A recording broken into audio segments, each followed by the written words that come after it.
Hello అందరికీ, Andhra special అయిన ఆవకాయని ఎలా ప్రిపేర్ చేసుకోవాలో చూసేద్దాం. ముందుగా నా ఛానల్ ఫస్ట్ టైం చూసినట్లయితే సబ్స్క్రైబ్ చేసుకోండి.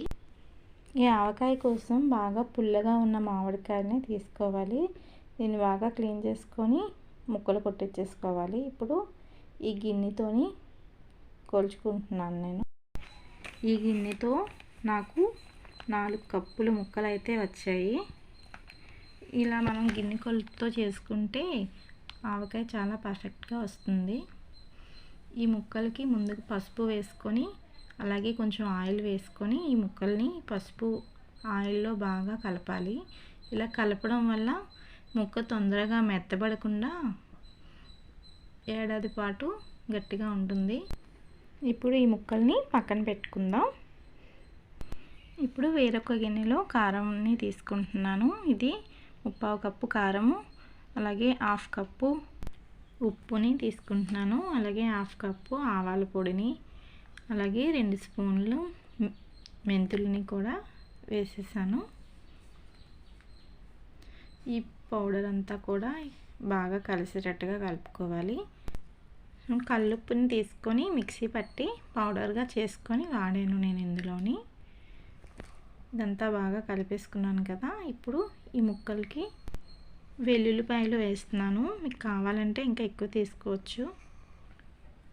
అలాగే మనం కలుపుకున్న పౌడర్ని కూడా వేసి బాగా కలుపుకుంటున్నాను. ఈ పౌడర్ అంతా కూడా ముక్కలకి బాగా పట్టాలి. కారం ఉప్పు అన్నీ బాగా పట్టాలి. అలాగే మిగతా పౌడర్ని కూడా వేసేసాను. వేసి వీటన్నిటిని కూడా బాగా కలిపేసుకుంటున్నాను. ఇప్పుడు ఆయిల్ వేసి కలుపుకోవాలి. నేను ఈ ఆవకాయ కోసం పల్లి ఆయిల్ అయితే తీసుకున్నాను. ఆవకాయలకి పల్లి ఆయిల్ అయితేనే బాగా రుచిగా ఉంటుంది.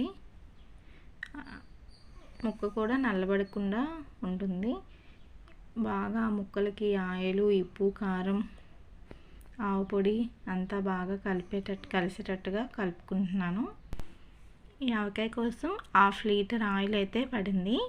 మనం కలిపినప్పుడు గట్టిగా ఉన్నా సరే ముక్క ఊరేక ఆయిల్ పైకి తేలుతుంది. మొత్తం అంతా బాగా కలిపేసుకొని ఒక ఎయిర్ టైట్ కంటైనర్లోకి అయితే దీన్ని అంతటిని తీసేసుకుంటున్నాను. ముక్కలకి గాలి తగలనివ్వకుండా ఉంచుకోవాలి. మీ దగ్గర జాడీలు ఉంటే జాడీల్లో కూడా పెట్టేసుకోవచ్చు. ఇప్పుడు దీన్ని ఒక 3 రోజుల పాటు అలానే వదిలేయాలి. ఇప్పుడు 3 రోజుల తర్వాత మళ్ళీ తీస్తున్నాను. చూడండి ఆయిల్ ఎలా పైకి తేలిందో. ఇప్పుడు దీన్ని అంతటిని కూడా మళ్ళీ ఒక పెద్ద గిన్నెలోకి తీసుకుంటున్నాను. తీసుకొని ఇప్పుడు మళ్ళీ ఒకసారి బాగా కలుపుకొని చూసుకోవాలి. ఇప్పుడు ఒకవేళ ఉప్పు ఏమైనా చాలకపోతే ఇప్పుడు మళ్ళీ మనం కలుపుకోవచ్చు.